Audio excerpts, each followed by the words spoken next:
Welcome, friends, to the Magnificent Grace's math lesson. Give me a second. Okay, so now I'm going to pull up problem 2 from your homework, which, oh, I just moved it out of the screen probably. Wait, okay, no, we're good. Which is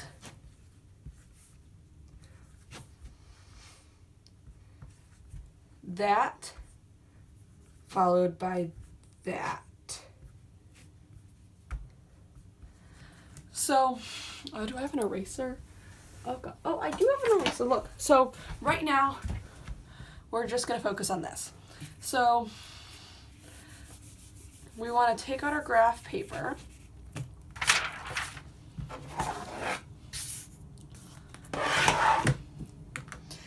And grab something to graph with. Now, our first line is y is greater than -2. So first we want to draw our graph, and we're going to look at the biggest number so we know how big we need it. But I'm just going to draw a long line because I don't need to do this more than once.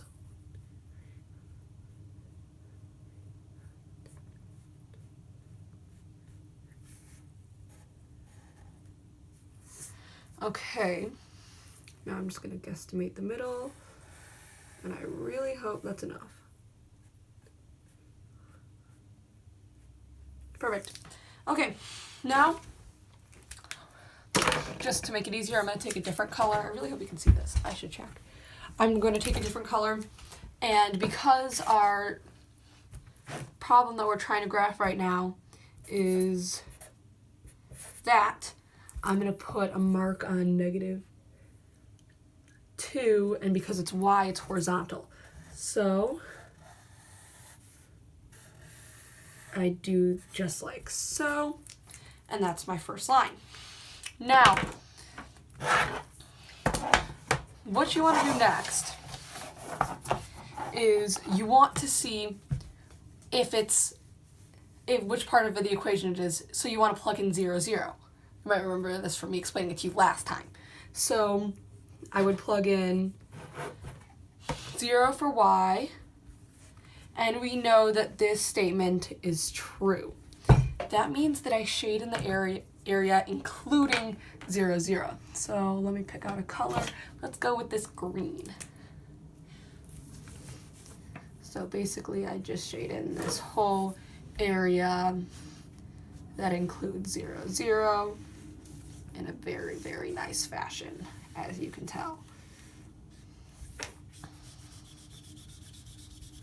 Because I'm truly an artist spectacular. You can feel the art just flowing through me at this moment as I draw this box, as I shade this in because it represents 0, 0. Also, side note, this line should be dotted. It's a dotted line. Those are dots to represent, because it's not that, it's one of those ones. So this is a dotted line. Fun fact.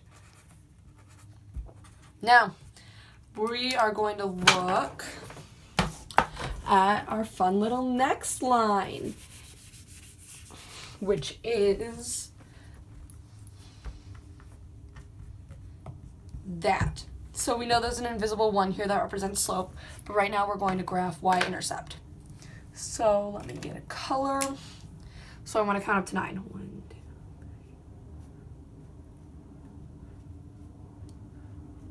2, 9. And then because it's a positive slope,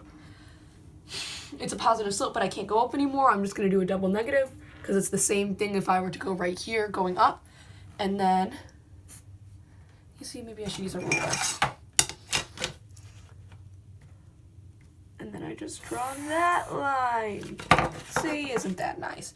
A very straight line, as you can see. And now I choose a different color to fill that in. But first, I need to see which area I shade in. So again, I'm going to plug in 0, 0. So I would do that like so.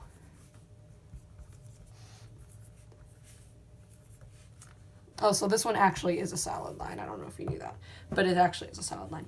So this statement is also true.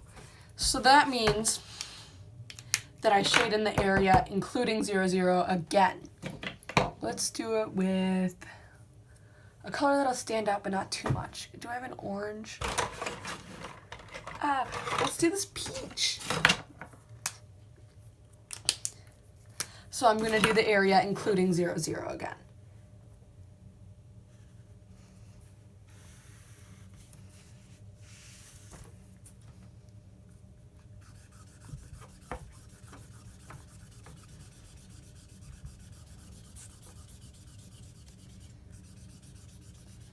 Now you should notice that you see 3 different colors.